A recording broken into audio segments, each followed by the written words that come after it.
Hey guys, welcome to my channel. This is the fourth video of wedding series. अगर आप मेरे channel पे नए हैं तो मैं आपको बता दूं कि हम इस पूरे वीक वेडिंग सीरीज की बात करने वाले हैं, जिसमें हम बात करने वाले हैं hacks, organisations, clothings, trips and tricks for wedding parties and wedding functions. तो अगर आपने मेरे पिछले वीडियोस नहीं देखे हैं वेडिंग सीरीज के तो जल्दी से देखिए, बहुत ही इंटरेस्टिंग वीडियो है। ये सारे वीडियो आपको मेरे यूट्यूब चैनल पे मिल जाएंगे। और अगर आप मेरे आने वाले वीडियोस देखने वाले हैं तो मुझे सब्सक्राइब करना बिल्कुल भी मत भूलेगा।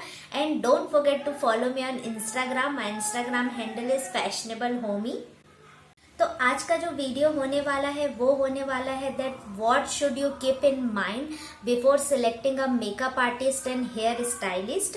तो ये वीडियो उनके लिए होने वाला है जो कि अपकमिंग ब्राइड टू बी है वेडिंग सीरीज में और वेडिंग फंक्शंस में, या जिनके घर वेडिंग फंक्शन किसी क्लोज के होने वाले होते हैं और अगर वो मेकअप आर्टिस्ट और हेयर स्टाइलिस्ट सेलेक्ट करते हैं and at the end of the day वो उनके काम से बिल्कुल सेटिस्फाई नहीं होते, उनको उनका मेकअप नहीं पसंद आता है, जो हेयर स्टाइल उन्होंने बनाई है वो भी नहीं पसंद आती है, आपकी जो ड्रेस है उसके साथ आपका मेकअप नहीं जाता है। तो ये सारी चीजें बाद में बहुत ब्लंडर हो जाती है। तो एंड ऐसी कौन कौन सी चीजें हैं जो आपको ध्यान रखना चाहिए पहले ही मेकअप आर्टिस्ट और हेयर स्टाइलिस्ट सेलेक्ट करने से पहले, वो आज हम डिस्कस करेंगे। तो चलिए जल्दी से वीडियो को स्टार्ट करते हैं। So first thing is start early.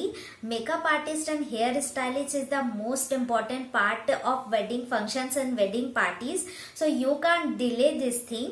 तो आपको क्या करना पड़ेगा कि 3 से 4 मंथ के पहले आपको अपना हेयर स्टाइलिस्ट और मेकअप आर्टिस्ट शॉर्टलिस्ट करना पड़ेगा। जब भी आप अपनी शॉर्टलिस्ट की लिस्ट बनाते हैं तो उसमें आपको रेफरेंस सबसे ज्यादा इम्पोर्टेंट है। आप सबसे पहले रेफरेंस वाले ही मेकअप आर्टिस्ट और हेयर स्टाइलिस्ट को सिलेक्ट करिए, क्योंकि आप ऐसे ही किसी को ये चांस नहीं दे सकते कि आपको लास्ट मोमेंट में पता चले कि आपका इनका मेकअप पसंद नहीं आ रहा है या ऐसा कुछ। तो आप रेफरेंस वाले मेकअप आर्टिस्ट को सबसे पहले रखिए। लाइक अगर आप किसी की शादी में गए हैं, अगर आप किसी की वेडिंग पार्टी या वेडिंग फंक्शन अटेंड किया है और आपको उसका makeup look and hair style बहुत पसंद आया है तो आप उस मेकअप आर्टिस्ट को शॉर्टलिस्ट कीजिए। एंड अगर आपको कोई इंस्पायर्ड लुक करना है, लाइक आपको कोई डेली सोप की एक्ट्रेसेस हैं या फिर आपको कोई एक्ट्रेसेस हैं, मॉडल्स हैं, उनका कोई इंस्पायर्ड लुक करना है, या फिर आपने कोई एक हेयर स्टाइल सिलेक्ट करके रखी है कि मुझे यही मेरे वेडिंग फंक्शन के लिए बनानी है, तो आप वो उस मेकअप आर्टिस्ट और हेयर स्टाइलिस्ट को बता सकते हैं कि मुझे यही कराना है। क्योंकि उनका कुछ एक आइडल होता है कि एक बेस होता है कि मुझे ये हर एक ब्राइड में बनाना ही होता है। तो क्या पता आपको वो पसंद ना आ रहा हो और आपको अपनी हेयर स्टाइल बनवानी हो, तो आप ये पहले से बता सकते हैं कि क्या पता उनसे बन रही हो कि नहीं बन रही हो। तो ये बहुत इंपॉर्टेंट थिंग है कि आप ये सब पहले से डिसाइड करें। Second and main point is consider for review.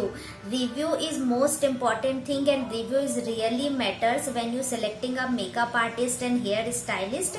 Social media is a great platform.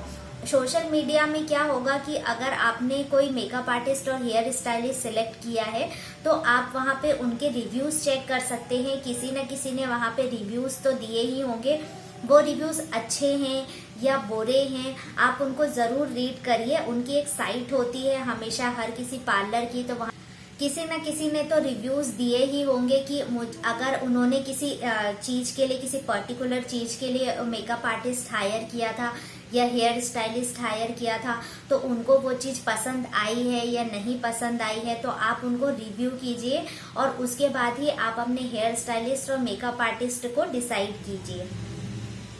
Trial is a most important part. आपको सबसे पहले ट्रायल लेना ही चाहिए। And now fourth and main point is examine the product. Every makeup artist have their own styling products and the brands, but if you have a skin issue of particular brands or particular products, so tell them। अगर आपके पास आपने कभी किसी product को use किया है और आपको उनसे इन्फेक्शन हो गया है या आपको वो सूट नहीं करते, आपकी स्किन टाइप के लिए वो सुटेबल नहीं है, तो आप उनको उस ब्रांड के नाम बता दीजिए कि मुझे ये ब्रांड बिल्कुल भी नहीं मुझे सूट करता है और मुझ पे ये बिल्कुल भी सुटेबल नहीं है। And don't use new brands on your wedding day. अगर आप वेडिंग डे पे कोई न्यू ब्रांड चूज कर रहे हैं तो आप उनका जरूर ट्रायल लीजिए। आपने जो ब्रांड पहले अपनी स्किन पे यूज नहीं किया है तो आप उसे अपने वेडिंग डे पे बिल्कुल भी यूज मत करिए। क्या पता उसके 2-3 दिन बाद आपको उनका इन्फेक्शन हो जाए या कुछ प्रॉब्लम हो जाए, तो आप उसे बिल्कुल भी यूज मत करिए जस्ट बिकॉज इसीलिए ही ट्रायल बहुत जरूरी होता है। इसीलिए ट्रायल आप जरूर यूज करिए सारे प्रोडक्ट का। And now the 5th point is set a budget.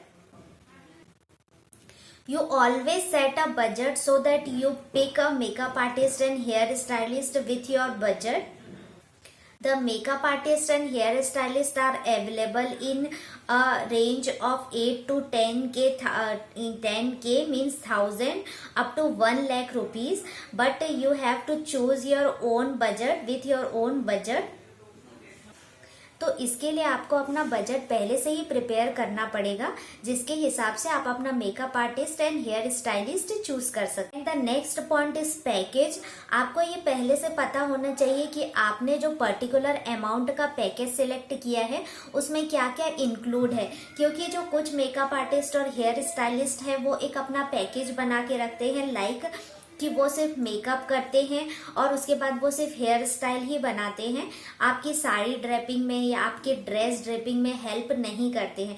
तो आप जब पैकेज सिलेक्ट करें तो आप ये पहले से ही फिक्स कर ले कि आपके पैकेज में सभी चीजें इंक्लूड होना चाहिए, लाइक आपका मेकअप, आपकी हेयर स्टाइल, आपकी साड़ी ड्रेपिंग एंड आपकी ड्रेस, लहंगा, चुन्नी या जो भी है वो ड्रेपिंग करना, वो सभी चीजें इस पे इंक्लूड होनी चाहिए आप जो भी पैकेज सिलेक्ट करते हैं। And the next point is pre bridal preparation. आप अपने प्री ब्राइडल प्रिपरेशन के लिए जब भी किसी पार्लर में या मेकअप आर्टिस्ट के पास जाते हैं तो अगर आप अलग अलग चीजें कराएंगे, लाइक वैक्स अलग, मैनिक्योर अलग, पेडिक्योर अलग, तो आपको ये बहुत कॉस्टली पड़ जाता है। तो उनका एक वेडिंग पैकेज होता है, तो आप उनसे वो पैकेज की डिमांड कर सकते हैं और आप उनसे अपना एक बजट का पैकेज बनवा सकते हैं। लाइक आपको सभी चीजें करानी होती है, like manicure, pedicure, wax and your eyebrows and your everything, जो भी आप सब वेडिंग के लिए स्टार्टिंग में करवाते हैं, तो ये सभी चीजों का एक पैकेज आप सिलेक्ट करवा लीजिए। इससे क्या होंगे कि इससे आपके पैकेज में आपका जो अमाउंट है वो भी कम हो जाएगा और आपकी जो सारी चीजें हैं प्री ब्राइडल प्रिपरेशन की वो भी बजट में आ जाएंगी। Things you should keep in mind before selecting a parlor that saves you a last minute headache and blunder. Hope you like my today's video. If you did, don't forget to like, share and subscribe to my channel. Stay tuned for my next video. Till then, bye bye.